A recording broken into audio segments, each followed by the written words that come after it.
All right, good people. So we need to talk 23 is back.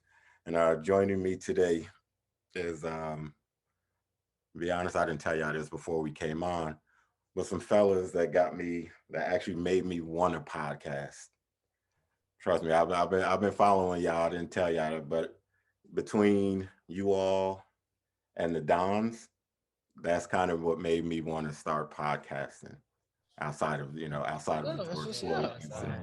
So I've been watching, I've been following for a while. I know Shane, so Shane, put me on to it and everything. So I have been watching. But joining me today, I have the Root Cause podcast. How y'all doing this morning, gentlemen? So my Good, good brother. Good, lovely, good. lovely, lovely. To get that, y'all, you wanted to do this because of us. That's all right. Hey, Right. Slim. We touching lives out here. No, I like having conversations, and for me, it was honestly this is therapy for me. I don't talk, personal stuff with just anybody, but being on here has caused me and forced me to open up more to have these needed conversations, which is where the name We Need to Talk came from. And just to let people know, the 23, when I started, it was just We Need to Talk, but there's a million We Need to Talk. So 23 is my birthday, so I just added that on there just to make it stick out. Work. There you It go. worked. It worked. That's all the podcast is a conversation, and That's that's it. the best episode. That's the best ones when it's just a natural conversation and it just flow and things like that, and it just happen. Like I love it. I like the whole setup. Just how you describe just your feel and how I roll. Like that's good. We've had a few conversations on a good night at Shane and Crystal House. You know what I'm saying? So, yeah. Yeah, because I a lot of times I feel like when you start out with the questions and stuff, it's either gonna jump off topic or it's gonna die down if you got a bad guess. So I Mhm. prefer for it to just be that regular conversation. So if I can, tell me who the root cause is. So the root cause, I got the name from. I always wanted to do a podcast, and when doing the podcast, I said, "Well, look here, I'm gonna need a team. I want someone next to me who has a certain level of energy and also experience, just life experience, and someone that I can that I know and I connect well with instantly." God put on my heart Miguel, and so I sent my man a chat message or a text message. We met at the library Yep, sure like was. Yep. the next day, and he's a busy dude. This is not a dude that's is going to drop everything right then and there. But when he's passionate about something, he sees a vision in it and he believes in it. He made it happen. And so the name, the root cause, comes from what I do for a living, and I'm in the engineering field, and we have a root cause analysis. Mm, And when there's a problem, we have to get down to the root of it. We want to find out why it happened and then develop some plans, some mitigation plans so it don't happen again. And okay. that's where that came from. And I wanted to, and since we were going to focus on mainly relationship with everything, not just man and woman or man and man, but just how the black man relates to everything in his world. We wanted to get to the root of those issues in those relationships. And we wanted to gauge towards all men, but really we want our young men like 16, 17. We didn't have anybody consistently in our ear. There is no class on relationship in high school. There is no class on it. They call it communications when you get Mm, to college, but there is no true class on how to relate to one another um, in school. okay. So there's four of you. So all four of you introduce yourselves and tell the people, my listeners, a little bit about y'all. Well, since he already shouted me out, and I don't know if he even said his name, that's Frankie Ball. That's why. He the one that got the vision. But then he hit me up. I'm Miguel Brown. My resume looks like I've been. This is my second podcast show. Um, but then behind that, I've got a video, live video. Me and my wife used to do called Marriage Moments. And then I did my own. I got my own videos that come out on that was coming out on Wednesday called Midweek Medicine. I started the whole motivation thing back in 2012. Best time of my life. I got fired from one job because I had a DUI and some other stuff that went on. But in that downtime between jobs, God gave me the vision that I would be speaking, right? So that's when I got started and I went all the way in. dropping videos and everything. And it just more people started connecting with me because of that and the energy that I give. And I don't hold anything back. I don't live my life for me. I live my life for others. Right. So to do so, I got to give my experiences. Like I think Frank said, one of our best episodes, our top rated episodes was one we did the one on the child molestation. Me too. Yeah, me too. And that was my story. You know what I'm saying? And I just love this realm. And the more we do this, I understand my purpose is in speaking, and this is my realm to do it. So I love it. So naturally, once he hit me up, I'm like, yeah, let's do it. Let's go. And then we went to that library, we sat at that little table and we figured out the name and we put it together. And I was like, yeah, because that way, like Frank say in our intro, sometimes, you know, we just want to scratch the surface. We want to start the conversations that people aren't having.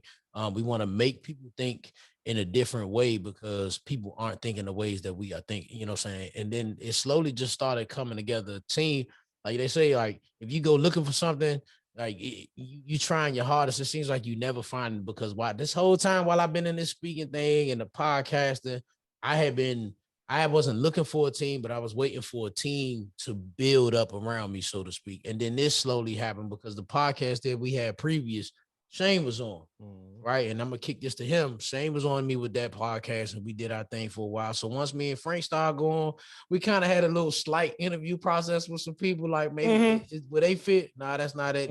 I said, you know what? I got somebody. He's gonna give us a different energy. He's definitely gonna give us a different thinking because he thinks differently and he say stuff and it's been you know that this dude say stuff you be like, what, how did he come up with that? But it makes you be like, you can really be having a moment and he gonna bring you back. It's getting high without being high. You be like, what, I do that? So on that note, I'm gonna kick it to the DJ of the show, DJ Shane Anderson. Tell us about yourself, baby. I'm DJ Shane. I guess Frank would be like Batman. He said, you know, I'm building a team. Yeah.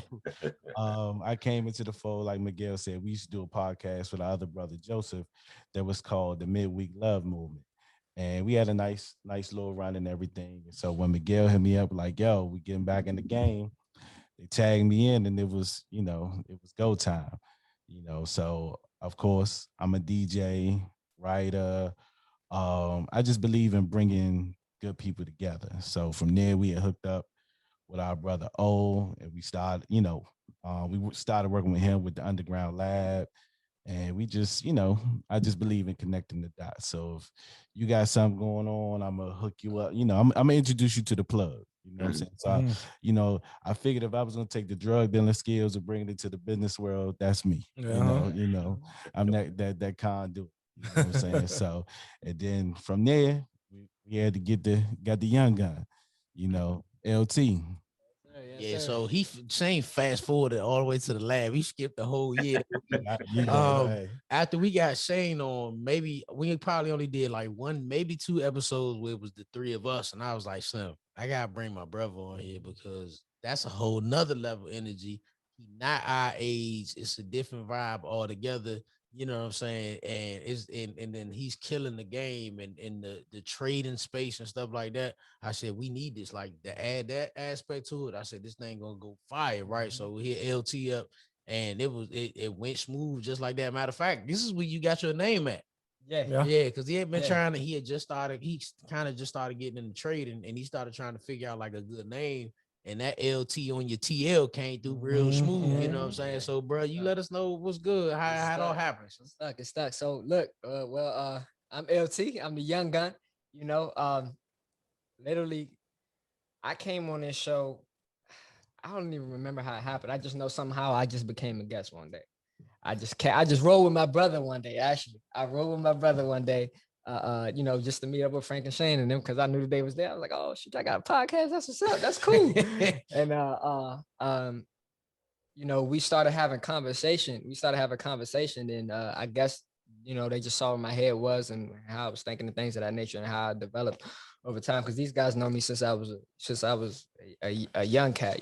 So when I first came back around, this was the first time of them seeing how I had really developed as a man and, as a person, as a mind, and, you know, from that first episode, you know, that it just stuck, you know. Guns are blazing. Yes, sir. It just stuck. So, you know, for me, you know, I'm a family man, I'm a trader, I'm an educator, mentor, martial artist. I wear a whole lot of hats, podcaster now, you know what I'm saying, because of these guys. But literally my goal or my purpose that I believe in life is just to really raise the vibrations of my people through health, wealth, and mental and spiritual growth. Because our people don't know how to eat, they don't know how to think, and they don't know how to make no money. So I figure if you know you fix all of those problems, we know that the best way to become a wealthy individual is to solve problems. You become a leader. A leader is a person who solves problems, right? So I figure if I can solve those problems, I feel like I can get, you know, I feel like I can assist in being that person to help my people get to a better situation as a whole, young, old, I don't care who you are. But if you can fix those three things in an individual or in a nation of people, I think you can, you know, progress them further. So that's what I'm really about. And you know, Jamil, the crazy thing is like this is really what it looks like when you say iron sharpens iron, right? Because everybody in their own space do their own thing. Like I believe God gave me to Frank because this is what I do. Like this is my endeavor. This is what I want. I love doing, right? Once the mics come on and there, I feel all kind of energy and I love this space, right? But we sharpen irons because Frank, you know, Frank got a little stutter. But once the mic cut on, hey Joe, that thing he lose all stutter, stamina, everything. My man be good, you know what I'm saying? LT can't talk for shit. My man, he get the he get the going, but he slowly it helped him in business and everything he got. And then with Shane, it just brought Shane more of out of a shell and pushed him even more space in what his personal businesses with the DJ and things like that, even cooking and everything. It pushed him. So the podcast in itself, we, without saying it, have got down to the root of each other, and it's helped us all grow in our own rights. Like, and everybody's just sharpening everybody. Like, even right now, they're making me be in the more of an executive space that I don't like being in. Right. I'm the upfront guy. I'm the one where, like, you know, me and Shane did a wedding one time, and the bride, they didn't have no clue what the hell they wanted to do for their reception. We was like, what do you mean? We was like, all right, just give us the names and we'll take care of the rest. You know what I'm saying? Like, and we helped make these people their reception what it was, you know what I'm saying? But I like being up front like that. I like to fire like that. I needed somebody like Frank because that's the structure and the behind the scenes. I don't do that. You know what I'm saying? I'm like using me. I like to go off the cuff. Like, let's just talk and let it flow and be natural. You know what I'm saying? And then, of course, the rest of these dudes, they just do what they do. Yeah. Tim don't answer his phone, so we don't never know what the hell he's doing. But I will say this. I will say that in this process, so many opportunities have happened. Absolutely. I mean, I would have never guessed or dreamed, like, no, I'm not on the television somewhere on the big screen, but I'm in business, relationships. So much opportunity has arisen because the four of us have gotten together and decided to be consistent in some form of fashion. Yeah. I mean, look at us now. Yeah, I feel like we the four Ninja Turtles, and with that beard, it's like we talking to Splinter right now. Right. That thing got some good smooth. Every time I look at it, I be like, hey, I ain't got enough beard, right? I don't got enough beard to do that. I'm about to go buy some beard oil now. Hey, you know, you can sew them, you can get them put in at the barbershop now. You know, Jamil got the Splinter beard. No, but I mean, but it is true because, like I said, for me with doing this podcast, and it forced me to come out of my shell because I went back and I listened to a couple of the episodes I did in the beginning, and I was like, I didn't know what the fuck I was doing. It was just, you know, let me get on here and talk, you know, and it wasn't about the money, which will come if it comes, it'll come when it comes, and I'm cool with that. Because I posted something yesterday saying that money isn't everything. It's about chasing your passion and your love. And I've grown, I'm not much of a talker, but doing this has forced me to be. So now I'm out here, I'm meeting with people. I don't have a team. I have my wife behind me. But for the most part, it's me making these connections with different people to bring on the show and all that type of stuff. So my next question would be, tell me about a time where root cause got to the point where they were just like, you know what, this shit not moving fast enough, or it's not doing what I think it should do. and you wanted to walk away from it? Every day. Every damn day, we see something. I get calls from Miguel, especially doing.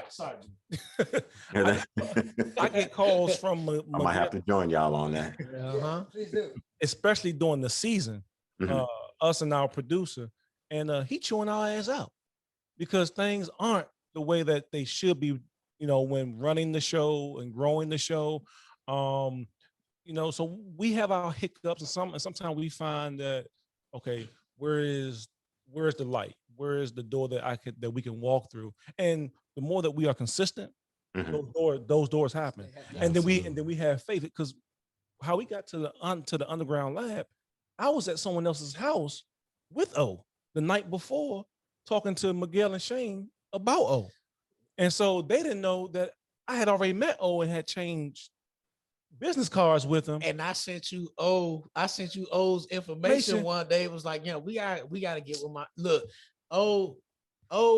It's because me and my wife, shout out to O all day long. It's because of O that me and my wife are still together. Amen. Right? Amen. Because if my man, when they showed up that night to come through for us, like we probably wouldn't be married right now. You see what I'm saying? Mm-hmm. Our relationship go way beyond just the underground lab. And we just like, I guess maybe like 2015, 2016, just what it is. And I was like, you know what? At this point, I know the underground lab had been in play for a while. Like I was talking with O, and O helped me with some things when he didn't have the studio and all that. He was just getting it going. He was only passing out pens and shit. You see what I'm saying? And I'm like, Frank, because we had been we probably recording maybe like a year or so, or like a full season. And at that point, we knew like we need, like Frank was handling all our like production stuff and recording and everything, but we knew that we needed a place to go that they could take care of our recording, our production, our editing, our all of that stuff, because like that just wasn't our thing. Now, granted, Frank definitely took on that and he started learning all of that stuff and getting more familiar with it and all that. But at the same time, definitely adapted. That's not my man adapted. That's not necessarily his lane. He took that position because he needed to take his position, right? This is our analytics department right here. This is what he do. You know what I'm saying? And it just developed and it slowly came to be, and we ended up with O and things like that. I've never had the feeling of, like to hang it up or nothing. If anything, I just get frustrated with these dudes. But I believe in what we doing, and as long as if we can keep, and the reason why I say I is because O, without me knowing, made me the executive director of podcasting for the Underground Lab. And we have no idea what the hell goes with that job description. We literally are filling this thing out. We're going to figure it out day by day, right? We're going to figure it out. I just know that I have a gang of people up under me, so to speak, and I have to do things in a certain way, and I got to figure this out. So it pushed me in a position where I had to dive harder into podcasting and what it takes. My wife relaunched her podcast, and I said, if you on the lab, I'm your boss, right? And she was like, yeah, I know. I said, so husband and wife goes out the window. We are not. I was like, you do what I say. She was like, okay, I got you. Shout out to First of All, Kim. But anyway, I told her your first 3 episodes is going to be A, B, and C. That's how you're going to do that. And then you're going to go into your regular stuff. And that's what she did. And she's been doing her thing. And the same thing, I got putting press on these dudes. Frank get it more than Tim and Shane, because we kind of dealing with a little bit more in the production area. So I'm like, look, this is what we need. This is how this need to go. We need this, this, and this, and this. And my thing with the only reason why I haven't said anything else to any of the other podcasters on the lab is because I feel like this. If I can't teach my kids and train my kids in the right way, how am I going to do somebody else, right? Like what do I have to back that? So everything that I want, I get frustrated because I needed to work for us so that I can, hey, look, this is what y'all need to be doing. If your goal is to be on this level, because this is what our goal is. We ain't made it there yet. We ain't made the celebrity status yet, but I believe in our goal that we can be there. We can be your Earn Your Leisure. Yeah. We can be the Crew Season. Yeah. We can be the Breakfast Club. We can be all of that. I believe in what our formula we have it. And it's been, like Frank said, it's been working. So I've never looked at this like, even when these dudes piss me off, I've never looked at it like, all right, I'm sick of this shit. I'm done. You know what I'm saying? Because I believe in it so much and what we can do with it. Like we've helped the community. Mhm. Yeah, You know what I'm saying? definitely. We partner with the right people. This is Straight Shane up. is our like That's the community. connect. That's the That's the connect. plug. The That's plug. the plug. Yeah. He puts like all our little community endeavors and everything. For the most part, Shane be the one that find the book giveaway, the helping in Christmases, all those type of stuff. Like he's the one that do that. So when I see all of our potential, and then we've had with Tim being in the trade and financial space, we had some amazing young cats come on that have shared like knowledge on us, and it's just opening doors up. So This podcast space, I would say, it definitely opened the door for us to. It forced us to be the best version of ourselves, and still forcing us to be the best version of ourselves. That's the biggest thing that I love about having this space and being here with these brothers. Because for me, not only am I giving value, but I'm listening to like if you listen to every podcast, I'm mainly the quietest one because I'm sitting here soaking up game from these older gentlemen right here. You know what I'm saying? So it's like a double blessing for me because I get to give value, which I love to do, and I get to get value from these. We do the guys. same thing with him. We Yeah. old heads be taking Slim. notes. Like say that again. I be quiet as hell. LT, he dropped more jewels than a clumsy jewel. Man. I would say for me, because I've probably been the one like, man, should I? Because I guess like, as you say, coming out of your shell, you know, I stay in my shell, but my brothers, they encourage it, like, because I know for me, I really didn't know the value that I brought, and Hey Jamil, man, I wanted to slap him up one time. Yeah, I did too one time, man. I did too, man. Like what? but it's until you become comfortable, with your flaws or, you're secure with your insecurities and you learn to, to go beyond that. And once you know your value, you're like, all right, this is where I fit in and this is what I bring. And then you get to grow from that aspect. Exactly. And this is truly a brotherhood. We always say in our podcast, we're going to have the hard conversations. And sometimes those hard conversations are with one another, so we do have those from time to time. They aren't always easy. Sometimes you don't want to have them, but they're necessary. And so this is truly a brotherhood that we have formed here. And I'm proud to be with these guys. Yeah, and I'll say there's been moments where I threw my hands up because I'm looking at it like this shit should have taken off already. I'm giving good content, the shit that I talk about, because for me, I'm very similar to you all's podcast. I like having those uncomfortable conversations. Like the episode I did last week was about Pride Month. I had 3 women on that queer, lesbian, whatever, whatever their alphabet. Right. Yeah. Whatever.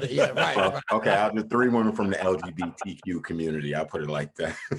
So, and some people were like, "You really gonna have them on the show?" And I'm like, Yeah. "I don't give a shit." I'm like, I'm comfortable. I'm like, these are people that I fuck with for real. So I'm like, it's not like I'm not gonna be cool with them behind the scenes. Exactly. And not giving them the platform to come and talk. And I just ask some questions to educate myself and my listeners. Like, look, like what does queer mean and shit like that. So at one point where I wanted to quit was just like, it's not moving fast enough for me. I'm like, I'm doing this, I don't know shit about editing. I'm like, Miguel, I'm learning on the fly. I'm like, I got to edit my own shit. I got to book my own guests and all this stuff. So I got fed up. My wife was like, you can't give up. There's somebody out there. They say, even if one person listen and hear your shit and take something away from it, you did something. So I would say within the last 2 weeks is where I saw the impact that I'm having, because I had on a Black author that lives in South Korea. Okay. I had him on my show. Then I had 2 guys from Canada, the Flawed Dads podcast. I watched that one. That was cool. Yeah, and that one, I'll be honest, it went left in a good way when the guy started talking about his 8-year-old daughter being depressed and stuff. And I was just like, oh shit, I wasn't expecting that. But like I said, I freestyle my interviews. So it was cool that he brought that up and it, helped us talk about something else. But I said all that to say this, now I'm in 11 countries. Like when I look at my stats and everything, I was just like, oh shit, Thailand, That's it, baby. You know what I mean? Belgium, Poland. I'm like, Hell yeah, hell yeah. you know what I mean? So Yeah. you know, if it wasn't for my wife, I seriously would have walked away from this. But like I said, now that I see that I'm in 11 different countries, and you know, the US being one, so I'll say 10 different countries, it's just like, okay, I'm making an impact. Because even to have somebody listening in Nigeria was just like, Yeah. I gotta keep going now because Yeah. it's working. And just remain consistent. Stick to your formula because it's working. If it ain't broke, don't fix it. Don't fix it. The biggest thing is the consistency, right? Yeah. Stay consistent. I already just hearing your, the guests. I already appreciate your guest list. Right. Like make your season coming up. I'm making us a guest list that's damn near a wish list of the people that I want to be able to interview on our show. You see what I'm saying? Mhm. And you keep doing that. If it's put LeBron James on your jump, if that's somebody you want, put him on there. It don't matter. Like you may or may not get him, Mhm. but stay consistent and keep doing it because I always have told people like, especially in the social media age, oh, your videos got to be about 2 to 3 minutes long. Don't make them no longer than that. At the end of the day, if people love what you do and they love what you talk about and they want to hear you, it don't matter if it's 2 minutes or True. 2 hours. They will listen to it all the way through. That's right. Period. That's just what it is. Like, let's just look at Breakfast Club. Breakfast Club run an hour or so, something like that. Mhm. And it really is. It's some bullshit on there before you finally get to the guest that you want to hear or whatever. But they listen to it all the way through because that's what they want to hear. Man, just look at Kevin Samuels. Before Kevin Samuels come on, you looking at a pendulum and some other shit for about 30 minutes. Yeah. But there are people that tune in. They There are tune in. thousands of women that tune in to listen to this guy because they appreciate whatever content he's putting out. Bullshit. You have, and I say this all the time. You have it's a group of people that your voice is meant to touch. Yep. And nobody else's voice would do it. You can go to church today, take the pastor's message and put it into your own words and do it. And for them, it'll be fresh because they will have never ever listened to your pastor. You see what I'm saying? And I learned that back as I was going through this, learning this whole speaking thing, that you know what, the people that are for me are for me. You know what I'm saying? My table is my table and they can't nobody touch my table. I'm telling you, when you get those moments where people are pulling up on you randomly, like, are you such and such? And you like, oh no, maybe. And they like, I listened to your episode. It helped me with A, B, C, and D. And that's the moment. Like, that's where I learned what success was for me. When people start that I was in a club one night and some chicks pulled up on me. And my cousin was like, yo, what you doing? I was like, I don't know what I'm doing. Give me the Hennessy. I don't know what I'm doing. What's happening? You know what I'm saying? And I was like, nah. And then once they said what they said to me, I was like, oh, they listen to my show. They listen to what I do. Exactly. He was like, oh, you like that out here? I said, I guess so. We never know who we are impacting. So like you said, you in 11, okay, not including here, the country. 10 spot, like Frank, have we hit 10 yet? Yeah, we gotta look at our stats. Yeah. I don't know if we hit 10 yet. So that's dope. Keep it up, baby. You definitely got our support anytime and every time. Amen. I appreciate you. One thing I want to say to you, you know what I'm saying? If you ever do come to that point, to that point where you're just like, because this is gonna happen again. That's how journeys work. But just always remember that every vision has to be tested for authenticity. Yeah. Every vision. Anytime that you ask God for something, or whoever you believe in, whether that's through your voice or through your actions, he's gonna be like, all right, cool, let's see how bad you want it. Right. And your job is to keep, I say keep collecting buy orders. Okay. I say keep collecting buy orders. Buy orders is like, it's a trading analogy, right? Where the market it's not moving up or down, it's just kind of moving sideways. But I tell people that it's a point where price is just moving between the ceiling and the floor. But what it really is the market is collecting buy and sell orders. And the one that has the most, and whatever side has the most orders, that's the side that is going to break out too, right? So if you see a price chart going like this and then it shoots to the upside, that's because it collected more buy orders than it did sell orders. So what I tell people, if you ever feel like you stuck, or if you ever feel like you're not moving, or if you ever feel like you just at a down point, well, what's happening is, all you need to, God is testing you right now. And all you need to do is just collect buy orders. That means go on every time, keep pouring into your people, keep doing everything that you're doing, keep keep reaching out to people, keep doing everything that you know that you need to do to get your podcast to where it needs to go. And at the end of the day, once you break out of that consolidation zone, that's where your next quantum leap happens until the next one, until the next consolidation zone happens. Ooh, that Boom. boy, man, that's why he the young gun, boy. Goddamn. I will say this: ego plays a part, Definitely. right? And so the more that we can remove our ego, Yes. and that's me. I'm talking to me. The more I remove my ego from things, oh man, things tend to go a lot more Shift, yeah. smoother. You know what I'm saying? When I think I'm supposed to be at a certain level, that's just my ego talking, or me listening to other people's ego and their pathway, which is different. It's different. Their road to success or whatever they call success is different than what ours is going to be. So when I take myself and my ego out of and just do the work that we're called to do, that's when I'm most happy Right. doing this. Yes. Oh yeah. See, Frank, I remember me and Frank, we silently bumped heads, right? Because here I am, I'm like, podcast, this is what we need, this is what we gotta do, this is what we gotta do. Frank was looking at it from the viewer perspective, right? Frank watches his podcast. Everybody that he listens to as far as podcasting, he watch it, right? Visual, right? So when I'm talking like, we need to, our stuff should be out. That it's no reason why we should be missing dates and it shouldn't be out on time, whatever. He thinking, well, the video got to be chopped up. It got to be this video. And finally, like, this is, you talk about a year or so later, we finally hit on a point where we realized like we saying two different things. Like, Frank, no wonder why you've been giving me some go, because you thinking from a video standpoint. Podcasting is audio. And the stupid thing is we started out in just audio, right? So it wasn't until we get 3 goddamn videos, I'm thinking that we supposed to just be doing this. No. Spike Lee, I got 3 videos. Once he understood, for whatever reason it set in there, he was like, oh, he said, you know what? I gotta apologize. Now I realize what it is you're talking about and why you give the timeline that you give, because you're not talking about video, you talk about the audio.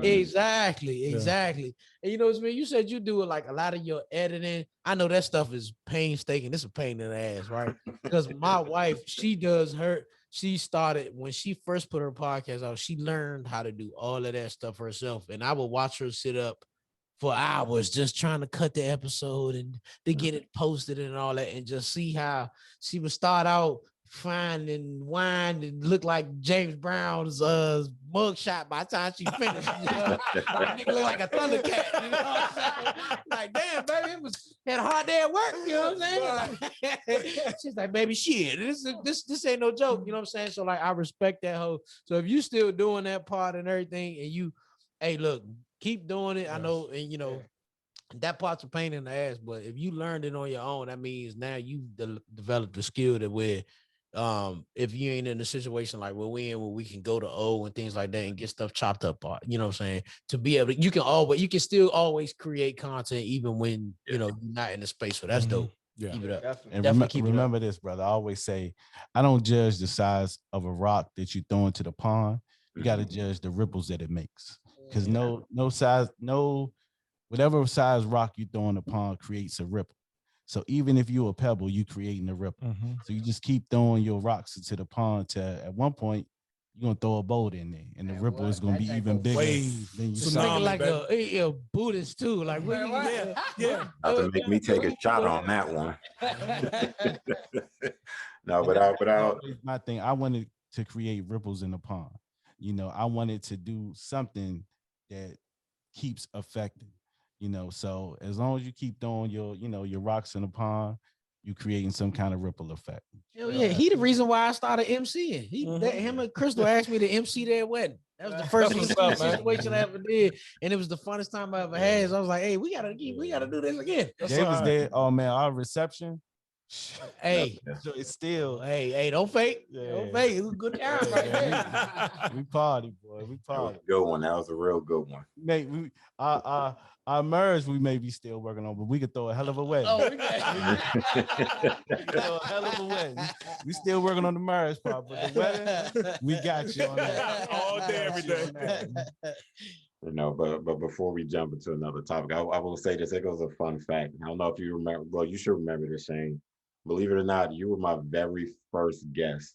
Remember, we went to my man house in was Yeah. at Fort Washington Uh-huh. and Yep. recorded that first episode. I still have it. I never put it out, Wow. but I still have it. So you were my first guest, my first go around trying to do a podcast. What's up? That's So dope. I might may put and that put out that as a archive or a gotta- bonus something.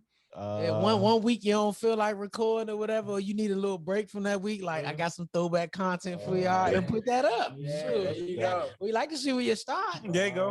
Appreciate Definitely it, will, brother. definitely will. But I will say, as far as the editing and stuff goes, the hardest, and you all could chime in here before I jump into the actual topic. The hardest part for me is sitting down and rewatching the show I just recorded. I hate doing that. I never listen to myself. These dudes would be Me like, neither. "Did you hear the podcast?" No. I even with the videos that I made previous to this in my midweek medicines, I never watched myself over. I never did that. The only reason why I started doing that was because I learned from a mentor that you gotta watch your stuff or listen to your stuff over so that you can get better. That's your highlight reels. That's your tape, your footage, so that you can get better. Like he don't stutter as much no more, but like we just had a presentation a week ago. And I told his wife, I said, "Are you recording his full presentation?" She was like, "No, but I need to start." I said, "Yes," because he needs to be able to look at that and go back through that and see where he can get better in terms of communicating and speaking. So I'm just like you, like I don't listen. After it's probably out of all the episodes that we got, it might only be one hand where I've actually listened to the show all the way back. And it's not about like you don't want to hear yourself or nothing. It's just like it's almost like you did it. Why I don't want to listen to it again. Like, but you got to though. Like, put yourself. That was definitely a thing that was and sometimes we don't even like the sound of our own voice. Man, Yeah, what? there you go. Like I learned, like, Yeah. man, that's how I sound when I'm Yeah. talking into the Uh-huh. thing. Yeah. Like that's not how I sound to me. I don't Right, sound like that. Exactly. But I don't think like Shane got like a radio voice. Uh-huh. Like when I hear Shane, to me, Shane, I don't know how you hear yourself, but when I hear you, I'm like, it's almost like looking at you can't look at yourself like, man, I can't do that shit. Yeah. Like when you hear this, My you man like, got the Quiet Storm vibe. Yeah, yeah. That's 'cause I got a radio face. Yeah. So I gotta have a radio voice. Some of y'all gonna miss that. My man said a radio Radio face. Yeah, just so you like a couple of episodes. Go ahead and take the time back and look at like that. It helps you get better so that you Yeah. communicate. Just little things that you getting rid of, like filler words and stuff like that. Right. I know all of these dudes filler words and they don't even know. Shane says, I hate when he say that. No, nigga, I don't. know. I don't know. What are we talking about? You know what I'm saying? So it's like, but when you go back to the footage and you can do that, like you say, that editing part, it forces you to do that part. Because I never, and my wife used to, baby, why did you say that like that? You shouldn't do it like that. Or why'd you type that like that? Don't do it like that. I'm like, man, if you see it, just fix it. Don't Yeah. even mind Yeah. No, but that's definitely, good to hear, because I know in the beginning I would just record the content and put it that out. thing up. Hey, let it be I that, ain't- or whatever. I don't, whatever. You know what I'm saying? And that's how I told them with our audio when we started recording. Like when we record, like at the end of the day, podcasting is a conversation, right? And we just talking, we just chopping it up. It's for us men on the men perspective, it's barbershop talk, just like you said. That's all it is. We don't need no bunch of edits and that.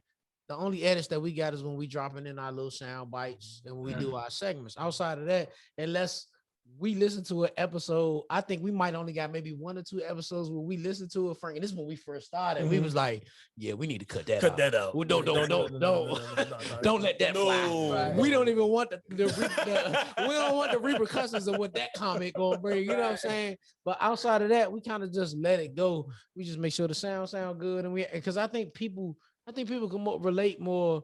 The biggest thing is that when people can relate to you more from a standpoint, because even though like we this is a platform we're using, right? Mhm. And for us, we might think we should be bigger than that, or we want to get bigger than that, or we want to be bigger than that. But the more people listen to us, they feel like they relate to us and they know us, like we cool. Yeah. Like if they see us, they want to sit down and have a drink.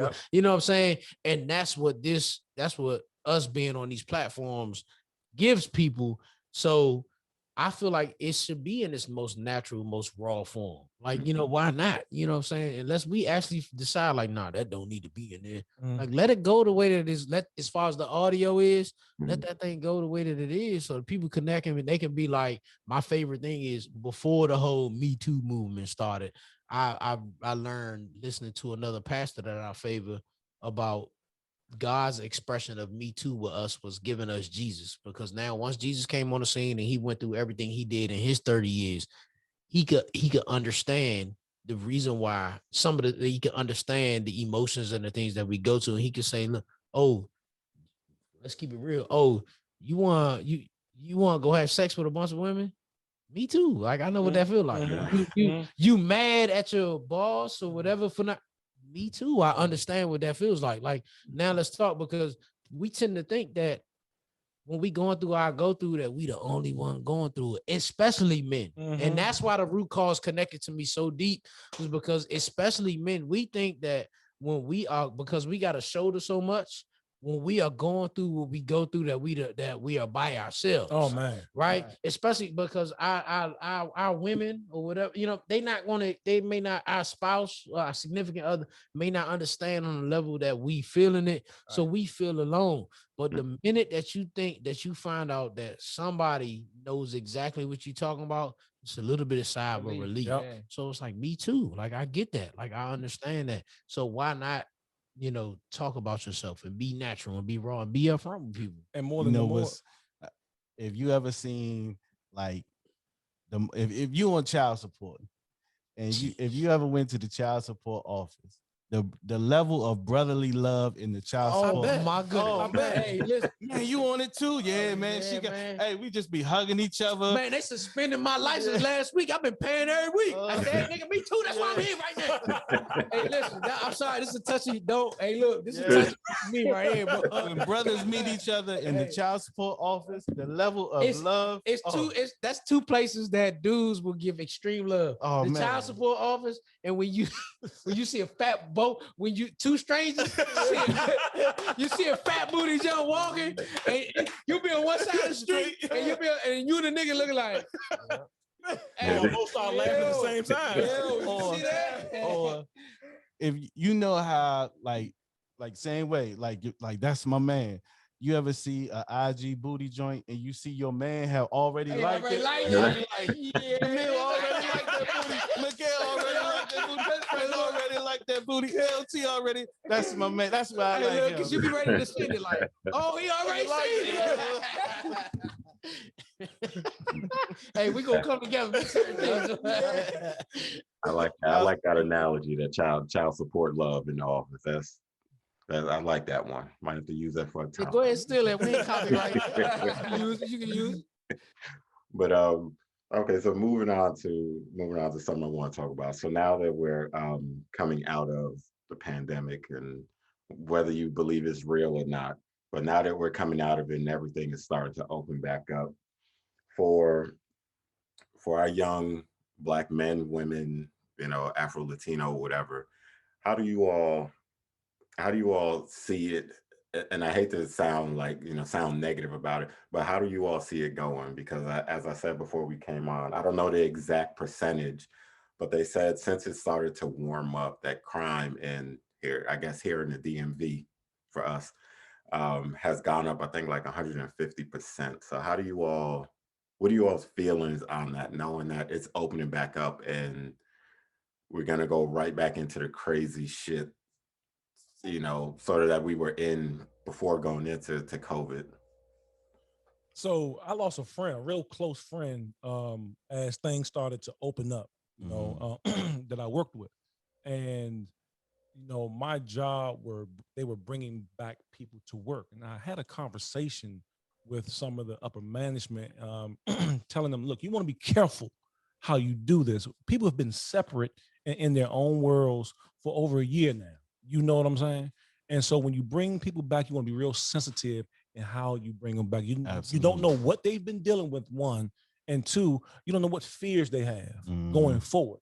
And so he did something bad at the job, but he also took his life at the job too. Wow. And I relate that as a COVID loss to me, right?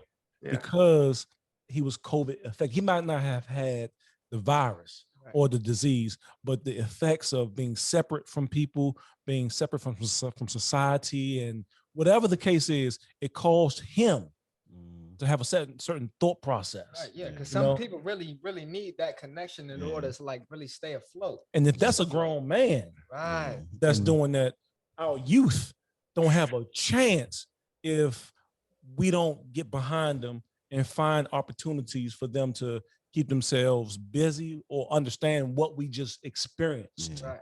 And I would say, piggybacking on what you said, Frank, like, because of course, with every issue, we get these words or catchphrases that come out. So of course, when COVID hit, we got this term social distancing. Yeah.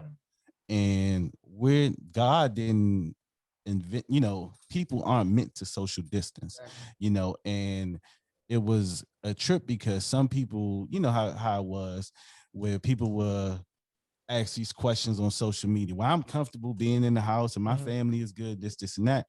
But you can't really judge the world based on your perspective Yeah. because you never know what everyone is going through. And like where I work at, I work right on Main Avenue. And to see the level, I think COVID had made us realize, one, how much we need people because we've been without people, but Mhm. also how much the village is a necessity in the Black community. Definitely. So many kids, just imagine, when school shut down. And so the people who were well off were like, oh, my kids is fine. But just think about that kid that his only positive role model is when he goes to school.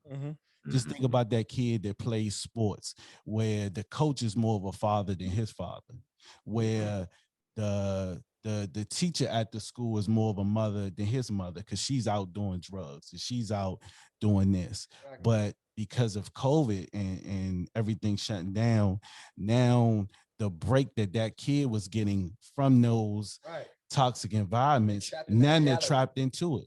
Just think of how many teenagers are now back to selling drugs because of COVID, because they couldn't go to school and not be around that environment. A lot of times these activities that the kids, we always look at, well, they play sports to get out of the hood, or they playing sports for this. Nah, we got to keep our kids active because of, as they say, the idle time is the devil's playground. So like, I know for my son, him not going to school, it definitely affected him because the friendship relationships that he would have physically, now he's trying to do online and all these kind of different things, and it's not the same. He's not, having new experiences. He's waking up every day doing the same thing. He's not having a different aspect of going to the lunchroom and just we remember how it was. The lunchroom was lit. You know what I'm saying? Like, these kids, they don't have that.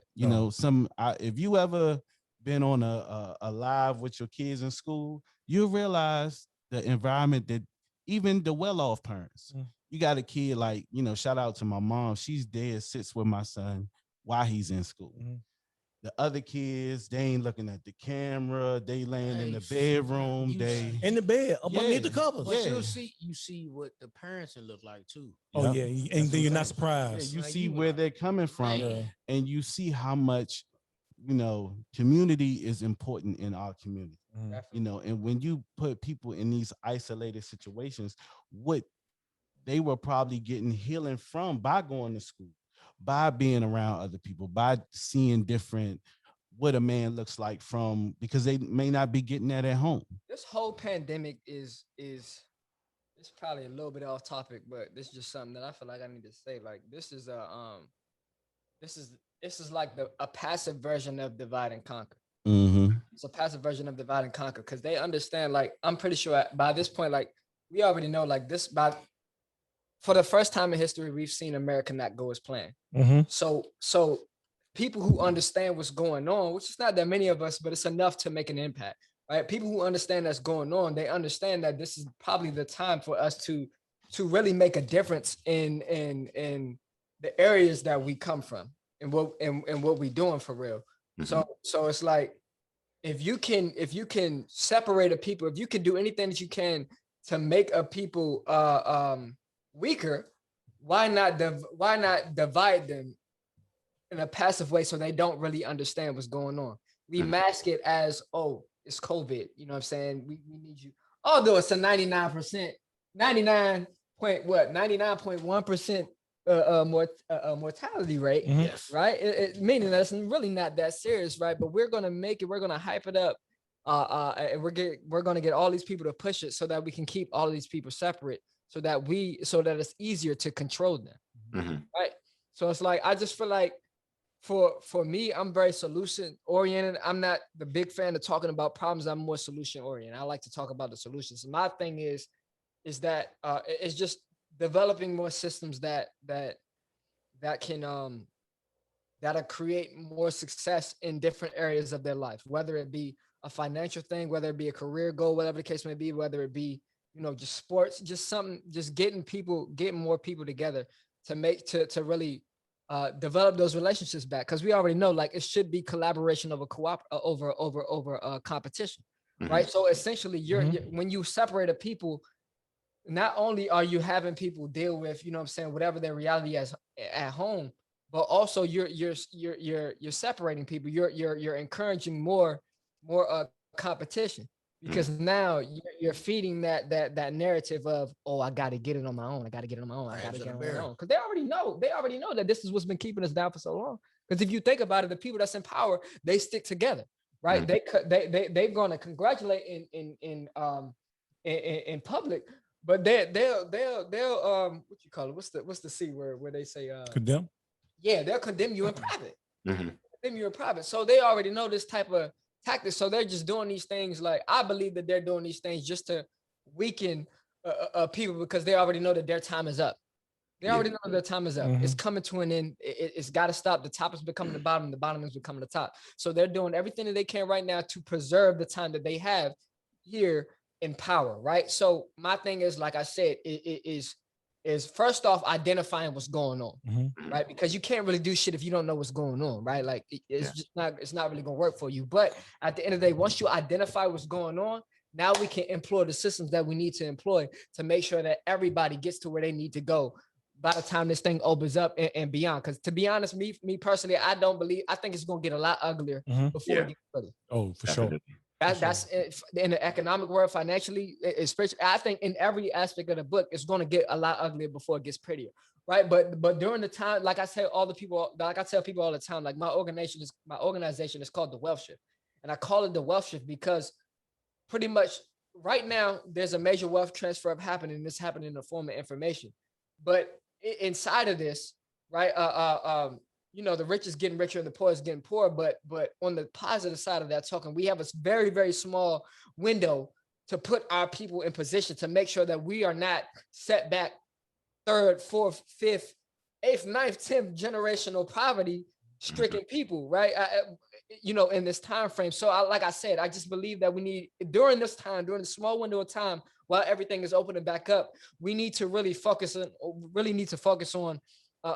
getting together, just building those relationships, so that by the time everything does get sick and shit hits the fan for real, we're prepared. Everybody's connected. We know what we're doing. We figured out plans. We figured out systems in place so that we can put ourselves in a position for when shit does get hectic.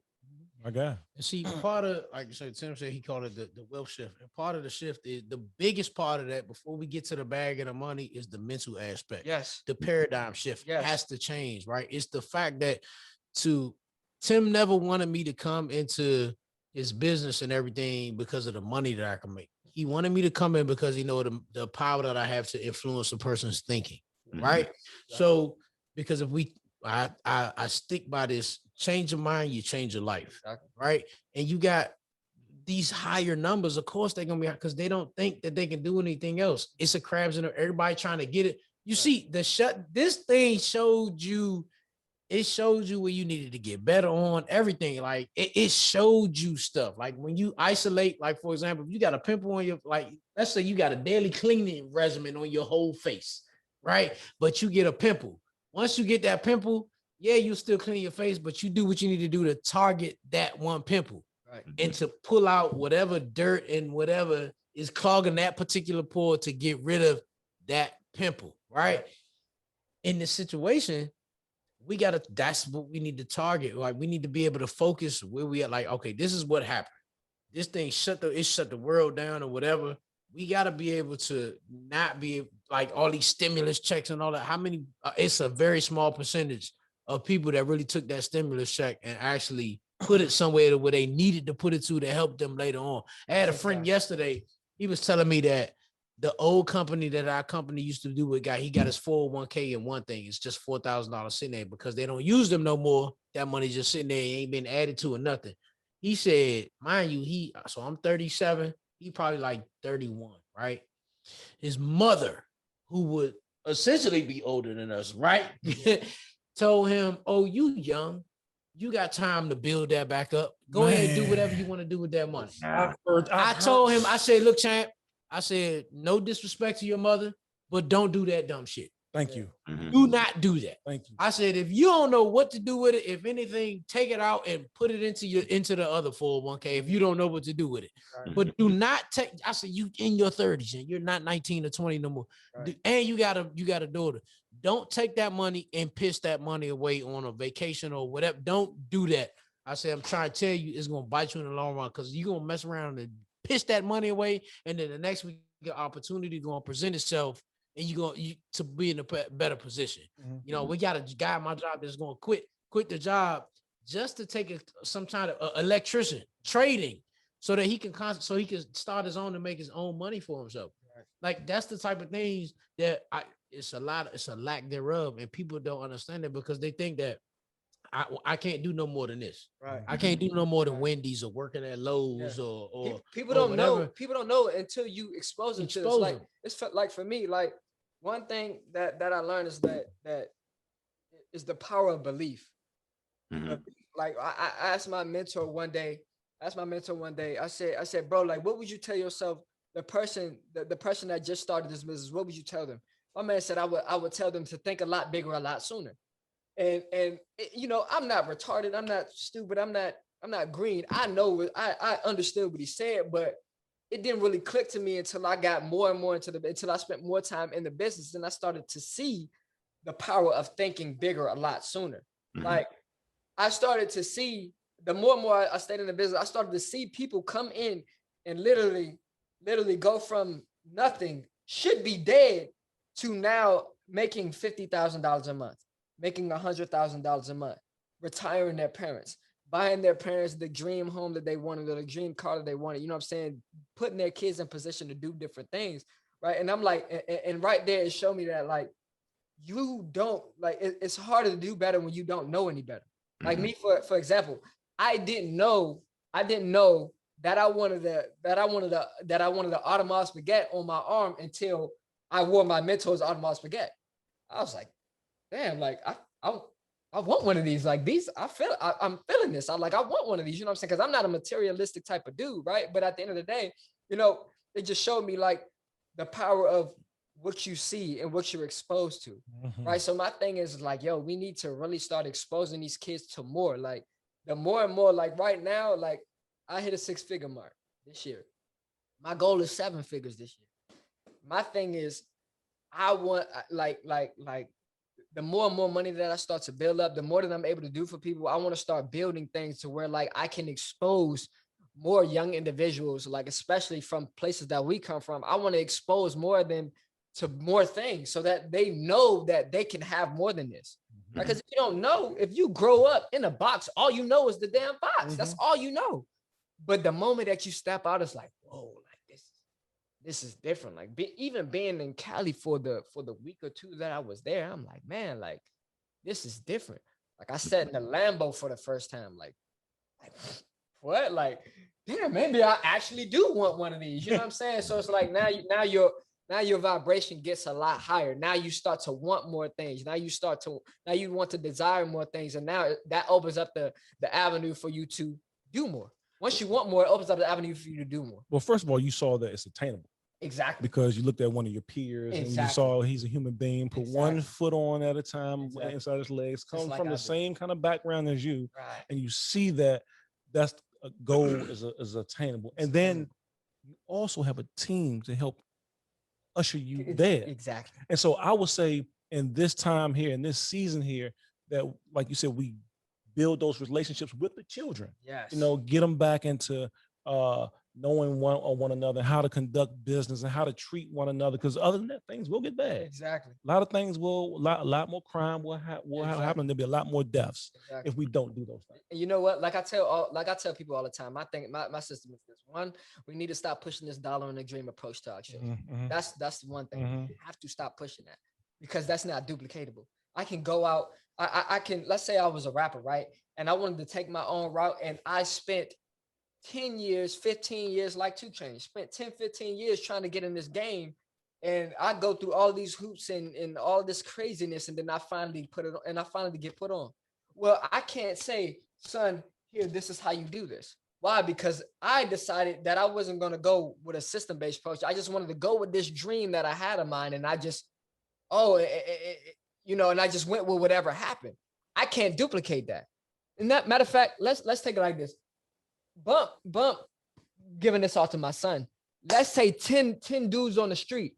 I can't give them I can't give 10 dudes on the street a system, the same system, and have them duplicate that. Mhm. Right? This is why the community is where it is, because everything is deep rooted in passion. And don't get me wrong, I believe in serving your purpose, but at the end of the day, like there's a time and a place. Like everyone tries to fund their dream with $1 on a dream, and it's like, dude, most of those don't work out. That's why they get glorified the way that they do. So my process is, all right, cool. Let's develop systems, right? Let's put systems in place that will allow people to create duplicatable success in our community. So that way everybody's winning at a higher rate. So now what happens is the crab in the barrel mentality, it starts to dwindle off because everybody's winning at a higher rate. So my thing is park your time, energy, and money where wealth is first, right? And we're going to do that through developing the relationships, putting our kids in things, and showing our kids skills and things of that nature that they can actually use to put them in position outside of the school system, to put them in position to help them and their families win, right? So that way, now they can make the money, they can do what they got to do. So that way, now they can fund and go for their dreams the right way the first time, right? And they don't have to struggle the way that most people do, right? And it's still not duplicatable. You got that one token nigga that made it out the hood. That's not nothing. That's not doing nothing for our people. That's luck. That's luck. That's luck. No, let's create a system so that we can filter our people through something so that everybody's getting the bag the way that they need to. So now everybody can live their dream the way that they need to. That's exactly why I put my brother on to my system. So now he's got a system, he's got a skill to where now he can make a bag in whatever time frame, in 2, 3, 4, 5 minutes or 5 hours, whatever the case may be. He can make that bag in a day now that he would need to travel to go to Arizona, to take that flight to Arizona now, right? Our mother's in it, our father's in it. We The got cousins. The cousins. We got it's everything. Like everybody. Like, I'm not playing. Like this is for real. Like this, like I tell people all the time, like this shit is bigger than trading for me. It's bigger than trading. I don't care what these other cats got into it for. I don't care about the money that y'all. It's bigger than trading. This right here will allow a nation to go further than we ever have before, because now we have a system and it's not a token nigga. It's not a token nigga type of thing no more. And see, the thing about I'm getting chill bumps, brother. And see, the thing about Hey, dropping some jewels. Look, the thing about this is, when you look at like the stock market and trading and whatever, why don't we want to touch that? Because we don't understand it. We like, that's too complicated to understand. I don't want no part. I don't want no smoke of that. When it's really way more simple. Way more people simple. think, right? Yeah. So now you got a system that come into place that shows people that look like us, and real talk might even look rougher than us. Yes. Like as a black man, you might look at another black other black man. You be like, oh, let me walk on the other side of the street. This nigga might kill me if I look at him wrong, right? But now if we even this thing has set him up into situate that individual into situations to where now I got a system behind me, and I have something that I understand Right. that I can use to create different realms for And me. you know what? right? And not only the visual, you know what else that goes into? Family. Family. Think about it. Like if you have the man in the home, the real reason why I'm in this trading business is because I think about all the niggas that I grew up with and who's either dead, locked up, or just so far gone because life fucked us over when we was younger. I do it for them. Now, Lil Jazz and Lil Atira would have their father in the home because they didn't have to go outside to risk their life.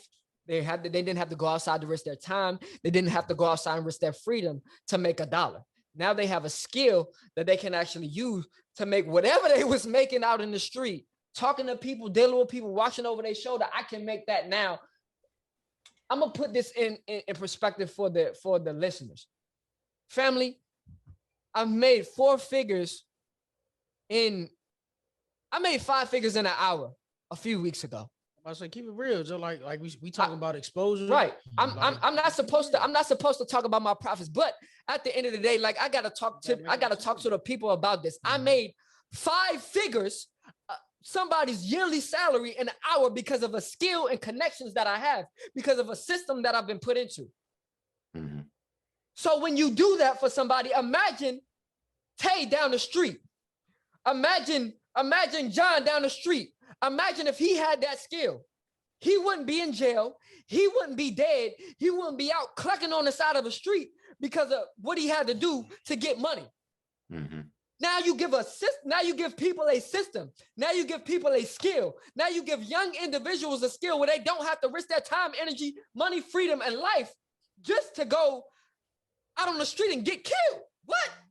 Like, no, now I'm gonna give you a skill. I tell people all the time, yo, if you skin folk, I care about you. If I care about you, and I care about all of my skin folk, if I care about you, you're gonna hear about this opportunity. I don't care whether you think it's a scam. I don't care whether you think it's fake. I don't care what you think, you're gonna hear about this opportunity.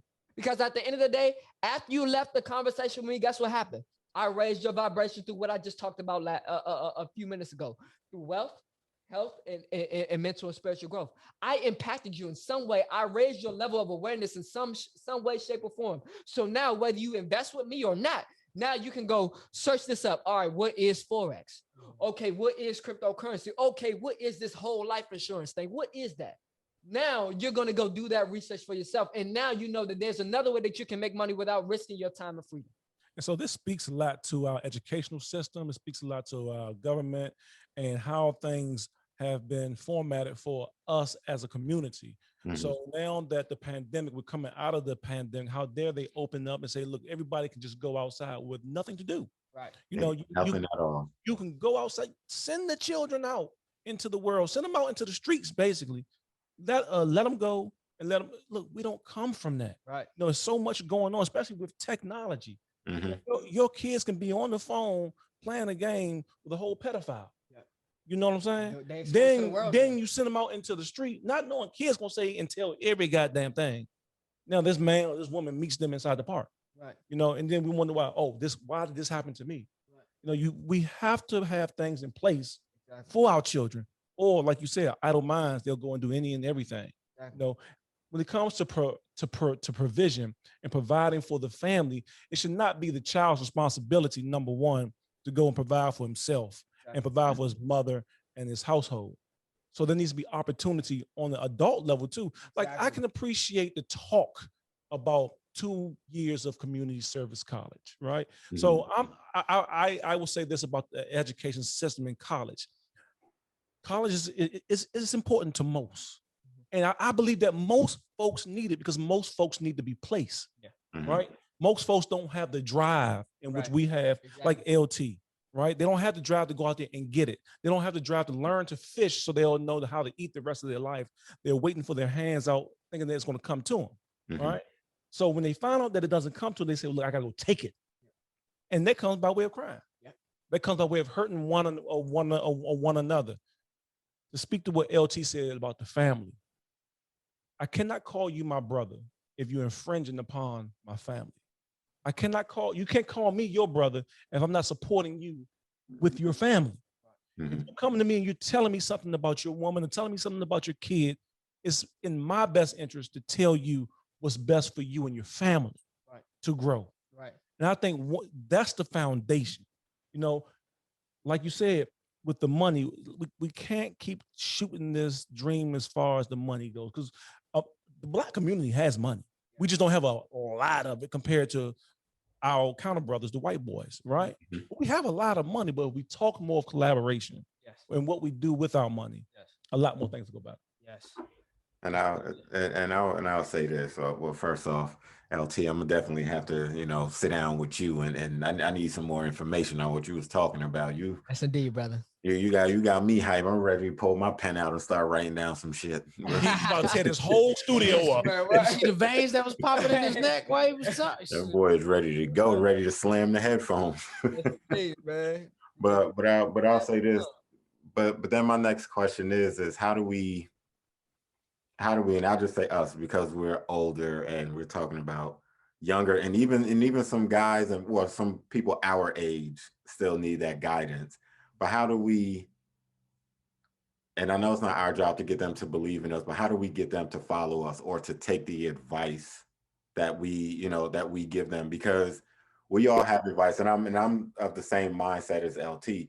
Because my thing is, and when I talk to kids, because I do a couple of speaking engagements and things like that, and I always tell them, and it's not to persuade them to go one way or the other, but I tell them college isn't for everybody.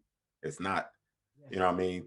You got to find out what your niche is, whether it's trade or something else. But I tell them, I say, college isn't for everybody. You got to figure out what you need to do. But my question is, how do we get them to trust us or follow us in order to take advantage of the information we're trying to give them? I think number one is first us leading ourselves, because everybody wants to be a leader, but it's like, you know what I'm saying? It's like, yo, I want to be a leader, but who do I lead? But it's like, when it comes to leadership, the first thing that you need to focus on is leading yourself. Mhm. Leading yourself. That's number one. So that means, let's say, okay, I have a system. I created a system, a duplicatable system for anybody who comes in the market or anybody who decides that they want to trade, where you can possibly make six figures, starting with $50 to $100. You can make six figures in 3 to 4 months if you execute the plan correctly, the way that it's supposed to be executed. A year and a half, if not, if you have a few hiccups. The thing about it is doing it first. It's doing it first, being more vocal about how this thing works, and not just talk. And when I say vocal, I'm not just saying like talking about it, but actually showing the proof.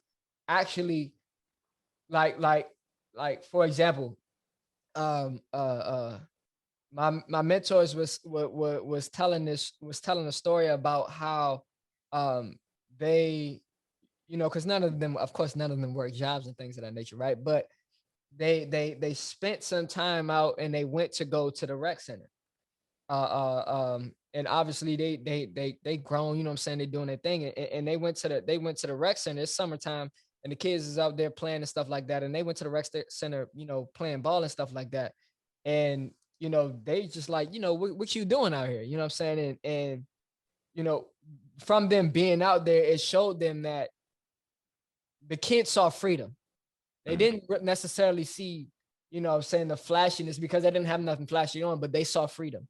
They saw that in the middle of the day, while mom and dad is busting their ass slaving at work, this dude right here is right here with me playing ball without a care in the world. Mhm. Right. So it showed them the freedom that they had. So what it did was it opened up the question of what y'all do? Oh, well, I trade. I'm a network marketer. I do real estate. I do this. I do that. Right. So now what's happening is you're showing the children that, it's something else out here. Like, you don't have to have like despite whatever they telling you in this educational system right here. Cause I know growing up, all I heard was college, college, college, college, college. Yep. Right. So I'm like, so it's like, I don't know if they still preaching that, but if they are, it's like, now, like, dude, like, you didn't go to college and you got all of this. You didn't go to college. You got the freedom. Like, Like shit. The people that I was learning from in high school, they in debt more. They got 3-4 master's degrees in debt like shit. Mhm. They're in debt like crazy. So it's like, you know what I'm saying? My thing is really putting yourself out there, really showing the people that this shit work. Get inside of the community, showing them like, yo, I got freedom. This is what freedom, showing them what it looks like. Mhm. Showing them what it looks like. If you take this route, it's gonna be hard work. It's not gonna be easy. It's not this instant gratification, Instagram microwave shit. Nah, like it's gonna take some work. But if you put in the work, if you do what you gotta do, if you apply the skills that you learn, Mhm. this is what we can do right here. Show them the results. It's a simple formula, and it's you meet people where they at. That's biblical. Straight up. You gotta meet people where they at on the level that they at in their language, right? Everybody can't meet everybody because some people never know what it is that you experience. Like Exactly. in Tim's analogy in the story, you playing ball or whatever. At the rec My center. man went out there and played ball. He ain't go out there to talk business. But for whatever reason, these youngins caught eye of like as an adult, you out here balling and hooping with us. Yep. How are you doing that right now? Yep. So it made them aware of something. And then when they asked the question, you tell them. Like if you let's say you in Miami and you ride past somebody in a Bentley, if you put your window down and say, look, what do you do? They'll tell you. Yeah. Mhm. They'll tell you. And from there, but it's after that, it's up to you. You know what I'm Right. saying? Like it's so I think the biggest way that we get to people is being with the people and letting them know that, like you said, on Instagram and everything, everybody want to show once they got it and they Right. on the vacations, and Right. everything, but don't nobody want to show what it was Word. before that. I Word. tell Tim all the time, let me see your bank account. And he be like, no, nigga, let me see your every move that I have ever made when I transitioned from one financial bracket to the next is because I seen it. Mhm. You see what I'm saying? Like when I was only making 30,000 a year, and then my man in front of me, he making 70,000 a year, and he was doing what I was doing. I was like, yeah, let me see your check. And he was like, I said, nigga, I don't want your bank account. I don't want I don't want to see that. Let me see your check. Let me see what physically got deposited into your account. Let me see it. Mhm. Like, oh, all right. I said, nigga, I don't want, let me see it. It's for me. Trust me, it's for me. He showed me the check.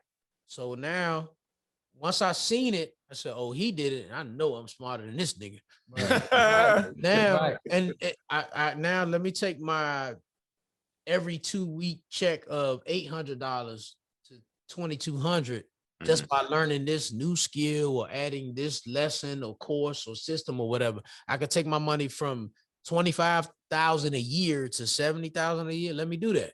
Mhm. Okay, now I'm at 70,000 a year, right? I'm 70, 85,000 a year. How do I get to that next? How do I get to the next level?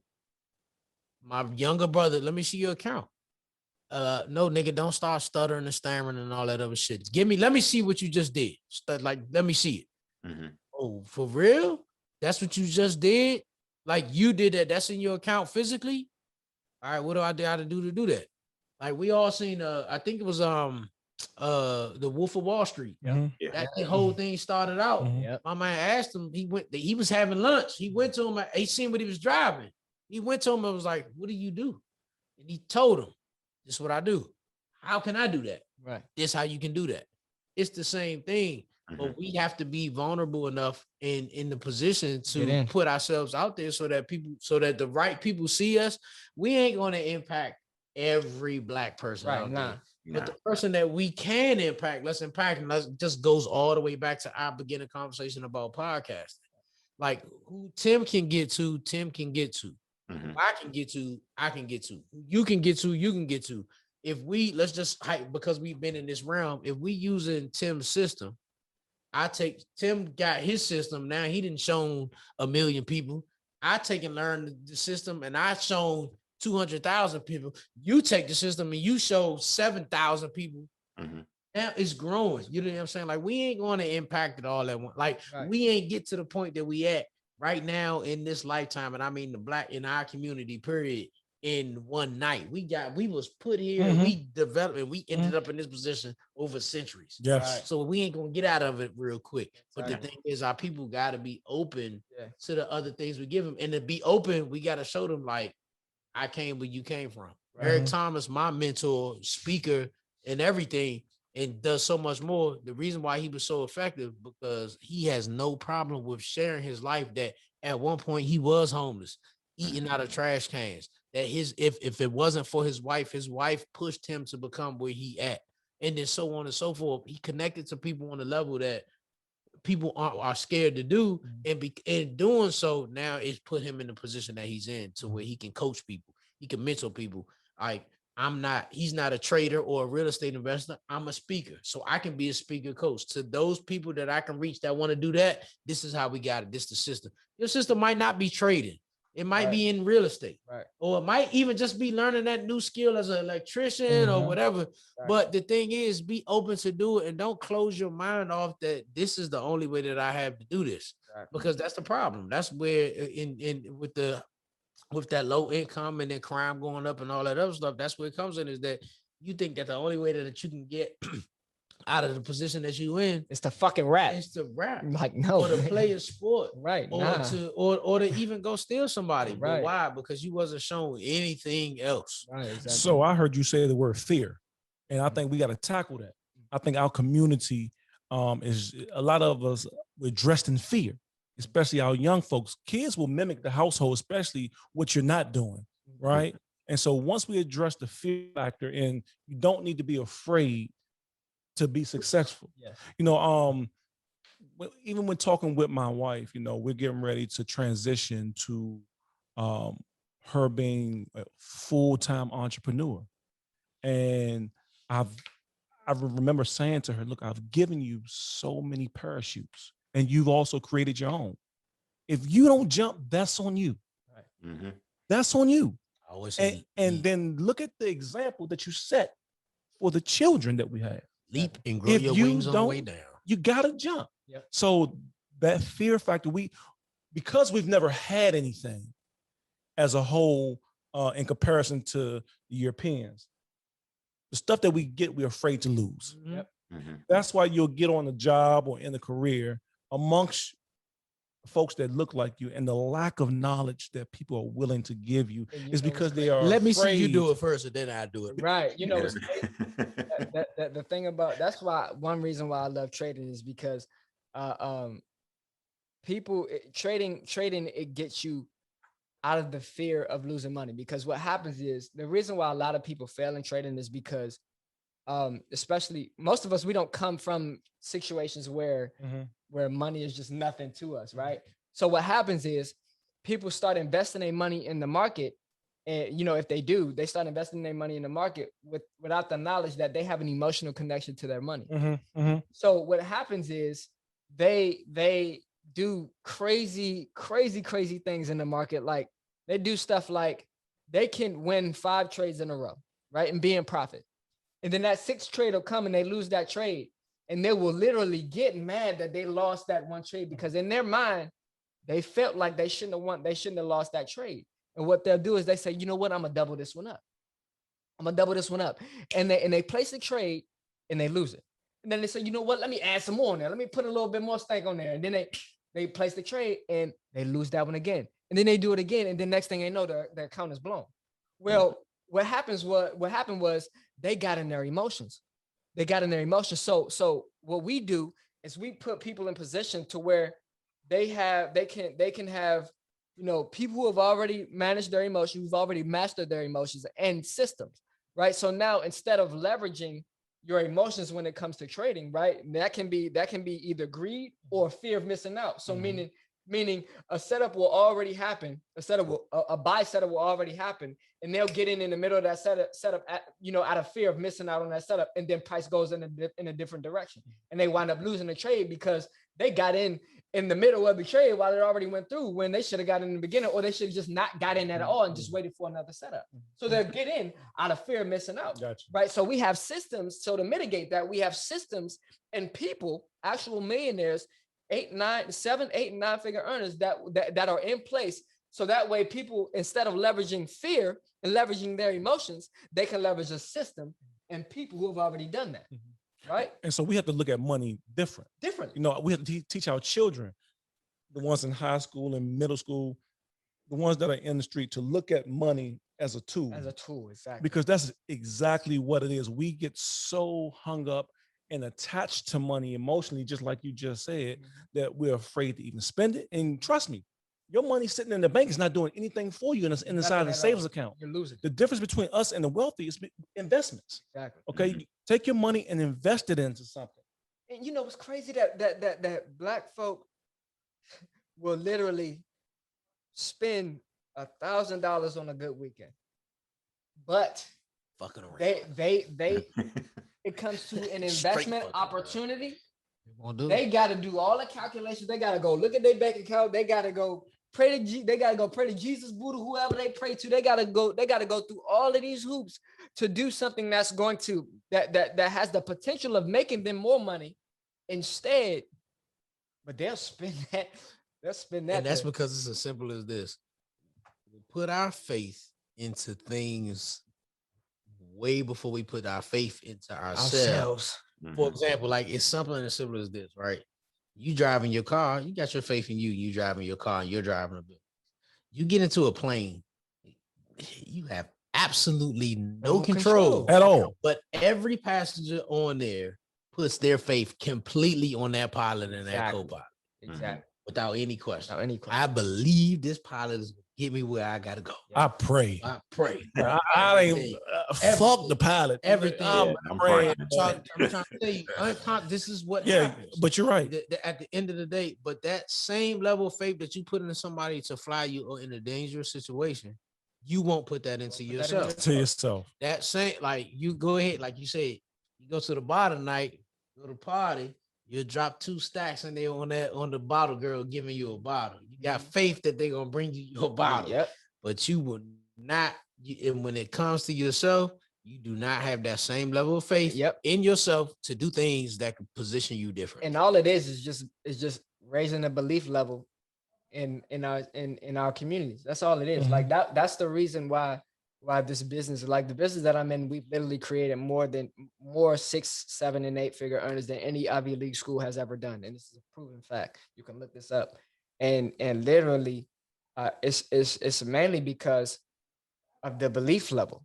Like that's one of my, like every time I'm in a rut and I gotta talk to one of my mentors, big shout out to Josh Slice and all of them. The question it always comes down to belief. Mhm. Where's your belief level? Even if it's not for me, if it's like for my team, like why is my team not moving the way that I feel like they could be moving? Well, what are you doing for them? You have to raise the belief level. Why do you think we do these boot camps? Why do you think we bring these people around? Why do you think we do these calls? Everything is to show people that what's possible. Essentially, raising your belief level. I've seen this. Now, like you said earlier, now I just saw a black man who was trading on Wall Street for 20 years, smokes weed, got dreads, do his thing, you know what I'm saying? And he's got a Lambo and he's got a seat at the table. He's got a seat at the table, right? He hasn't had to worry about making his own. He's got a seat at the table. When I mean the table, I mean the table. I mean, he's got a seat at the table, right? So it's like me seeing that he's got a seat at, not that I aspire to have a seat at these white people's table, but the fact that they respect that he's been able, as a black man with dreads and all this other stuff, has been able to accumulate that amount of respect to have a seat at the table to where they're inviting him into his table to see what type of issues that he wants to tackle in the fintech world. It's like, yo, now let me put it like this. My goal for the year is 3.1 million this year. That's my goal. My mentor that I watch damn near every day when he comes on, this dude, I watch this man make $8 million in 45 minutes. My goal is 3.1 million in a year. Once again, I watched him make $8 million in 45 minutes. If I'm seeing that every day, just imagine where my belief level is. I just watched a man make my yearly goal 3 times more than my yearly goal, almost 3 times more than my yearly goal in 45 minutes. Imagine what that does to an individual in this space, seeing that every day. Yeah. Imagine how doable that makes that happen, especially if you have a system behind you backing you. You gotta get in a situation where if you in anything, whatever it is that you're doing, if you don't believe in yourself, get around people that believe in believe- you so exactly. much that they believe in you enough to cover your belief, and Exactly. then until you start believing in yourself. Exactly. Hell, get around people that believe in themselves. Man, Because once you do that, then you constantly not- see that you're gonna fall in line. It forces you to believe in yourself. Yeah. It Exactly. And forces this you is to what elevate. happened with me when it came to like speaking like in front of like on a Zoom or something like that with people that I can't see or that I don't know. Well, what happened was I would literally I would get an opportunity because once again, big shout out to my younger brother, you know, Chef Josh Holmes, man. My man, he would literally first off, when we first met, he already saw that I was gonna go crazy in this business. He already saw that I was gonna be one of those individuals, right? And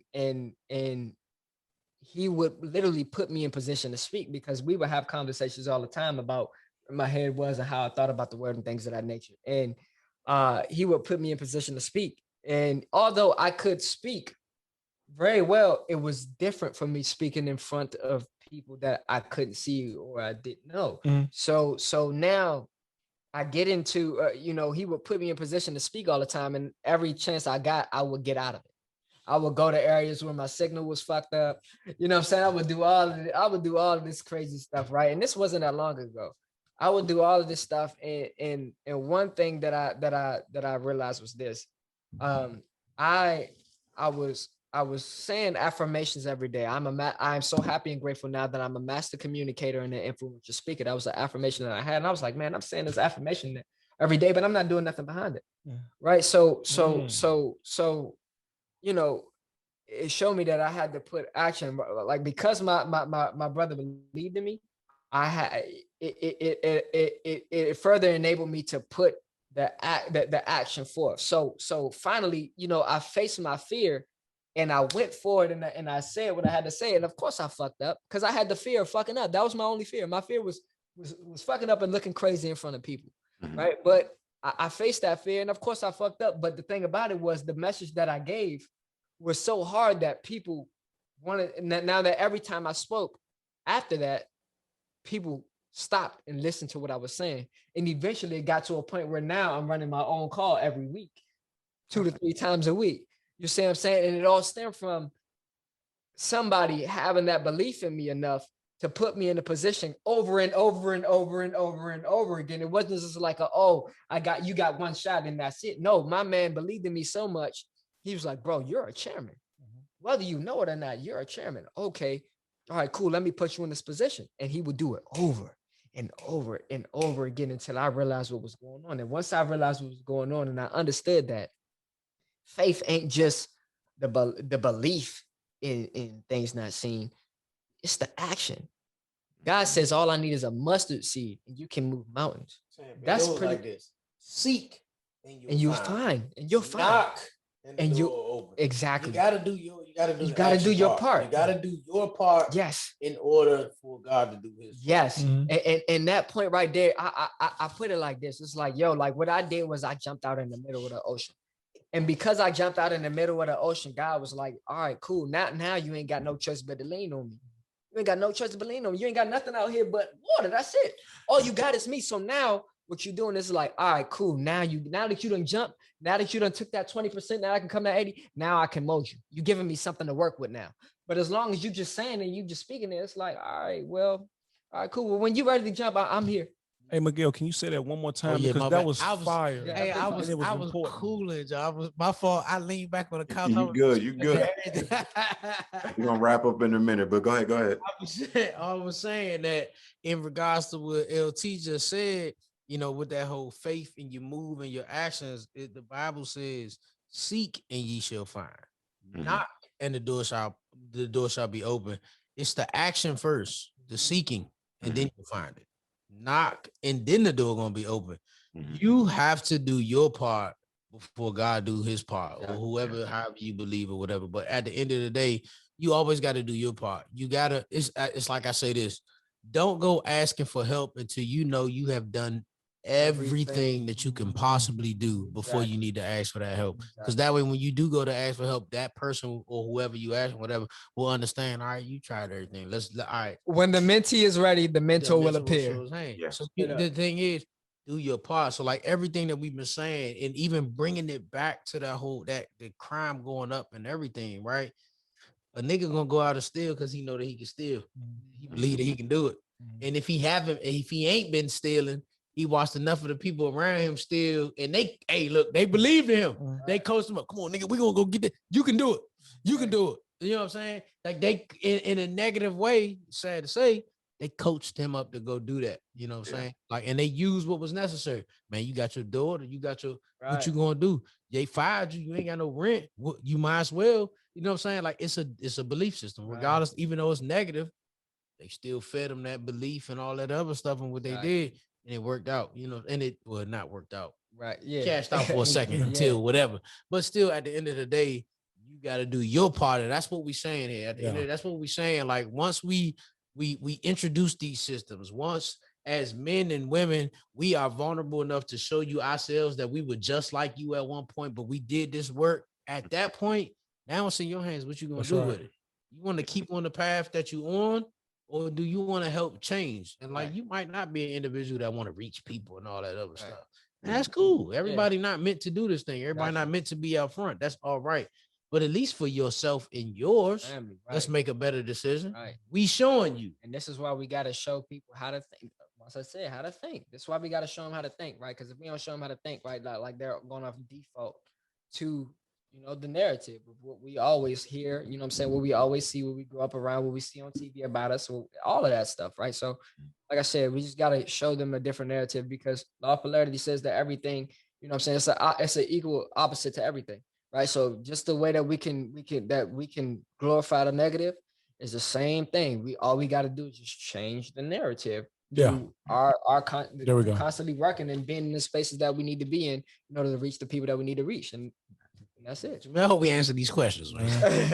I appreciate it. Well, I'll say this in closing. Well, one, I poured my shot. I'm gonna take this shot to y'all. I really do appreciate y'all coming on and, you know, dropping all this knowledge to me and my listeners. Like I said, all the people I bring on to educate me, not just my listeners. I know it's a lot of stuff I need to, you know, work on myself. And like I said in the beginning, between the Root Cause podcast and the Dons, y'all motivated me to get on here and do this podcast thing. So it's shout to see y'all. I appreciate y'all.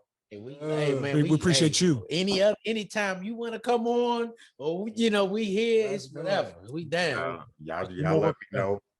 I'm always available and up to collaborate. And honestly, you all are the first people that outside of my podcast community that I collaborated with. Everybody else has been within this podcast group that I'm with. Gotcha. So I do appreciate y'all coming on, giving me all this time. I know it seemed we ran long, but like I said, hey, like I always be saying, hey, look, man, that's some good medicine, doc, right there. I like the conversation, the flow. But in closing, y'all, it's a lot said. So if you ran out of things to say, I understand. But what's some words of encouragement that you can give the listeners listening to this, whether it be men, women, children, whoever? What's some words of encouragement, some closing words of encouragement that you can give the people? One thing that always stuck with me and I live my life by, my mom always taught me, she said, seek to serve and success will come, which means that it's all about service, not so much about the money, not so much about the lights, the glam, the camera, the action, but seek to serve your fellow human, your fellow brother, your fellow sister, your neighbor. You know, seek service and success will come. That's it. That's it. Hey, look. That's it. That's like what I live by. Hey, I just say it a little bit differently. The service to many leads to greatness. That's it right there. I love it. I mean, we can just ride with that. I don't have no we just been dropping gems today. I don't have no one specific quote that I leave by other than just exceed your expectations. You know what I'm saying? I actually wear that on my wrist at times. Exceed your expectations. Whatever you expect of yourself, that's based off of your limited perspective and your views and your experiences on yourself. somebody sees so much more. You can be and do more. And I think that kind of sums up everything that we've been saying here. Sure. So it's just a matter of you going beyond yourself and knowing that you can go beyond yourself. Right. Biggie and them said it best, was he said sky's the limit, but we can go so much further than that. Yeah. And on top of that, as you do that, just remember that challenges will happen. And when the challenges do happen, it does not mean that it's not for you. It actually means that it's for you. Remember this, every vision has to be tested for authenticity. And every time you get tested, after that, if you pass the test, it becomes a testimony. I promise you. Go ahead, Pastor. My man. Indeed. Hey, that's And I'll just say my thing too is that in closing, I'll say that, you know, we got to put pride aside. Don't be afraid to learn and ask questions. The age doesn't matter. Knowledge is knowledge. If you're younger than me, you could give me something that can help me grow or, you know, expand with whichever way. You know, be open to, you know, to knowledge, to criticism, because all criticism isn't bad. Right. You got to be willing to take that correction and just know from the right person, it's coming from a place of love and it's not coming from a place of hate. Here we go. Right. So, you know what I mean? So that's pretty much what we need to talk 23 is about, is like I said, having those uncomfortable conversations. And like I said, this is for me also to help me grow as much as my listeners. Cause like I said, you all gave me some things to think about and to work on. And like I said, I definitely want to holler at y'all off camera shit to, you know, work on some stuff. LT, you know, you messed me up. I thought I was doing something with my trading and my shit. And I'm just like, nah, I got further to go, a lot further. that thing in his DNA, boy. He live by Yeah, man, I embedded it, man. There you go. You know, but definitely, fellas, I appreciate your time. Let the people know where they can, you know, reach out to you all individually or just as a Root Cause podcast. Just let them know how they could get in contact with you all or with the show. All right, so you can reach out to us at the Root Cause 2 and on Instagram and Facebook. That's the Root Cause _2, right? And then for emails, you can reach out to us at the rootcause2@gmail.com. Oh, sure. Also in the Underground Lab, you can check us out there and find us. Contact us there too. Yep. Our episodes, once we get back in season, what day we air again? Tuesday. Our episodes air every Tuesday. And what day we running back to back? Will they just run all day? You talking about right now? Yeah. Yeah, I'm not sure. Sunday, I think, right? Yeah, it's Tuesday and Sundays. Tuesdays and Sundays, like after once the new episode drop, but we record them on Sunday. So got us set up to where once we record it, it go live and it's just on a kind of repeat thing all throughout the day. You want to catch us at the end of the day, go to the Underground Lab for all your needs. Yours too, brother. Yo, man. Hey, I'll definitely be tapping in. I follow him on IG and everything. So like I said, you know Shane had to roll out, but you know, I give all the kudos to Shane because like I said, I got in contact with the Root Cause and everything, Miguel and all that because of Shane. So I appreciate him and you know, all that he did. Cause like I said, Shane and I talk offline about certain stuff, you know, as far as merchandise and things like that goes, and good dude for knowledge. Definitely. So again, we need to talk 23. I drop every Wednesday or Tuesday going into Wednesday at midnight. New episode every week. So I'll definitely let you know this episode will be dropping this Wednesday. Oh, sure. So once we get off here, it's right to editing. Oh my God. Put the work in. You know, it might take like an hour break and then it's right back to working. So, you know. Man, we definitely appreciate it. 100%. No doubt. 100%. There's love. I love good conversation. Hey, look, it's great. It's all good. Yeah. It's all good. It's all good. This is further motivation. It's all good. Yeah, I mean, I appreciate y'all. Thank you, because you're gonna help me get these niggas back in the damn studio so we can start recording this season. Hey, you know, I got to take a break at some point. I rolled into this is my third season, and I've just been recording straight. I think I took like a week off because I've only been doing this for a year. Oh, well, give you definitely. It's cool to be consistent, but give yourself some time off so that you can refresh and get more info and come back with more shows. Give yourself that time off. Oh, I am. I'm headed to DR soon. So. Yeah, definitely take that time off. Grab That way to help you experiences. refresh, come up with new content and things like that. And then in the time that you off, man, just replay some of them old boys. You know what I'm saying? They repurpose that content. That's all you gotta do. Yeah, most definitely. So again, like I said, I appreciate y'all for coming on and dropping the knowledge and info that you all did. So this is We Need to Talk 23 in the Root Cause podcast. Signing off. Thank you, gentlemen. Yeah. Appreciate you.